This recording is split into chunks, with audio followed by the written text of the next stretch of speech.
Good evening, everybody. Welcome to night 21 of National Poetry Month. Um, Before I kick off into the poems, I just wanted to send my heartfelt and wholehearted condolences to the loss of a great icon in the world of music. I mean, I grew up with music all around me. I mean, obviously, still do have it around me. I was the kind of kid that listened to everything I could get my hands on, and surely there was no way I can say that I've been a music fan without saying that Prince hasn't hit these eardrums. So with my heavy heart and um, uh, with with heavy heart and sadness, I bid you farewell, Prince. Uh, yeah, may you forever be at peace and power and stay funky forever. All right. Like I said, I mean, there's no way to describe. I mean, look at this. I mean, I don't have any. I mean, I don't have a whole lot of his stuff actually. I mean, but there's no way to describe what the loss of a person really means to anybody, and so that's why, like, I know that he's got a huge following. He's got major fans that are much bigger fans than I am, and I'm sure they're feeling it in a heavier way than I am. So this is for them too. But yeah, there's just no way I can call myself a music fan without offering that respect. All right. And I was going to do this poem. Like always, I said, like, I've done two poems a night, and at least two poems a night. And I was going to do this poem a little later in this whole thing to fit into another poem I had in mind. Um, but I'm going to do it tonight because it just seems to fit tonight. So, yeah, death is never an easy thing for anybody to take, I think, anyway. I know that I can never really be one of those people who really wraps my brain and my heart around it all. As such, I'm really appreciative of poems that, like the one I'm about to read. And this poem is probably the greatest example of a villanelle I can think of, honestly. I challenge anyone out there to think of one too.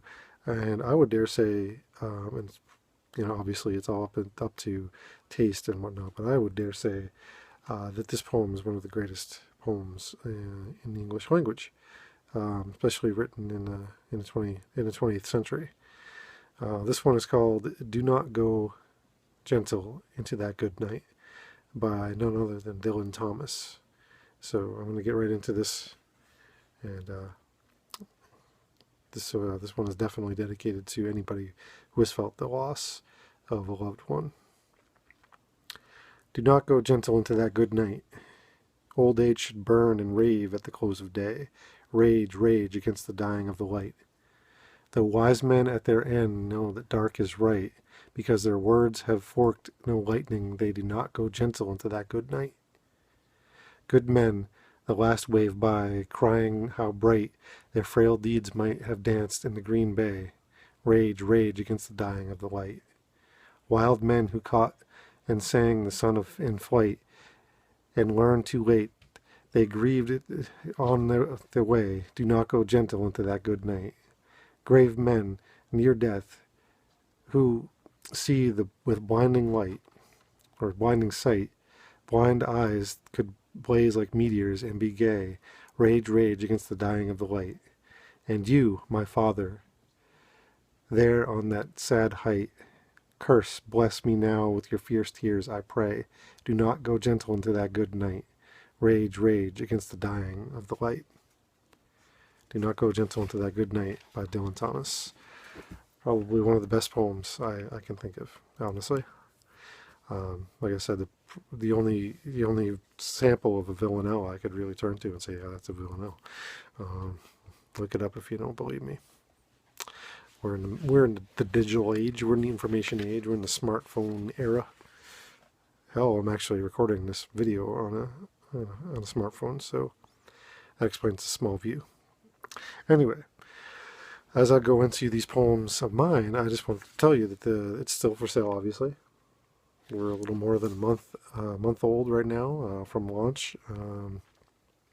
anybody who's watching this who is a Kickstarter backer, a whole bunch of a whole big batch went out a couple days ago, so you should be receiving some of those. Unfortunately, those are the ones that were the signed copies, not the handwritten poems. Um, those took a little bit longer to perfect on my end as far as handwriting goes, for one, and two, um, the post office ran out of stamps. Not even kidding on this. So there's that. But I'm getting them out this weekend, and so be looking out for them. And yeah, there's that too. But as always, if you weren't one of the Kickstarter backers and you haven't bought the book yet, check out the link above. If you're watching this on Facebook, down below. If you're watching this on the YouTube, down below in the description section, or up above in the title section if you're looking at it on Facebook. But this poem right here I'm about to read, this starts off a trilogy of poems that I wrote with the kind of theme, the idea that like I was just kind of checking in with myself to kind of like take note of some stuff I fight with, some stuff that like that I go through either regularly or heavily, and I won't spoil the next two, but I will tell you that these issues that I have are definitely like they're definitely likened to things that therapists get their checks from.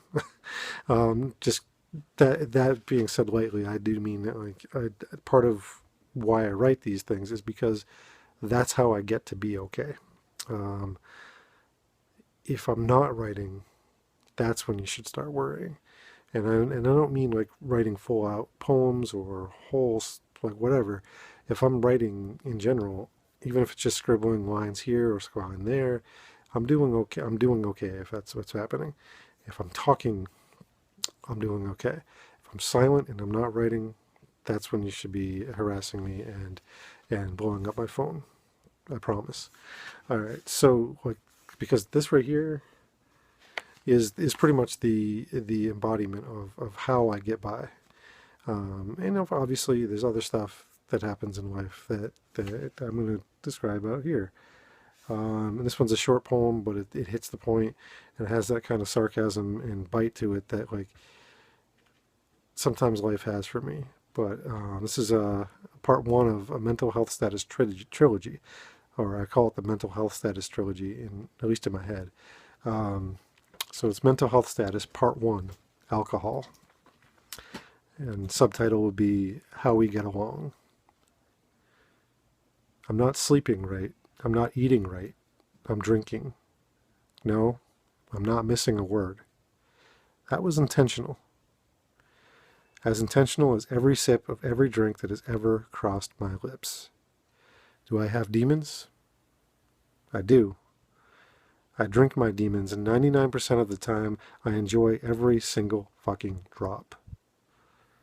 All of them, in bottles, cans, glasses, and by the occasional shot. All of them. Do I want to stop? I have a few jokes lined up for why I don't. And there's a truth in every joke, right? So that's what's up. Thanks for asking. Me and my demons are getting along just fine. Mental health status part one, alcohol, subtitle, How We Get Along. So that's, like I said, part one of 3 parts, and part 2 will be tomorrow night, and part 3 will be the night after. Like I've said, if I'm not writing, that's when you worry. That's when you worry. But if I'm not writing, if I'm not talking, if I'm totally silent, that's when you worry. All right? Blow up my phone if any of that stuff happens. So that's tonight's poems. With heavy heart, rest in peace, Prince. Rest in power. Stay forever funky. And also with heavy heart, if you out there, if you're feeling anything like I've been telling you about, like in particular, if you're battling something like that, feel free to reach out to people, to me, to anybody. Therapy's not a bad thing. It really isn't. Neither is writing. So take care of yourselves, and I hope this finds you all well. I hope this finds you all healthy. And that'll be it for tonight. And I will see you again tomorrow night. One love.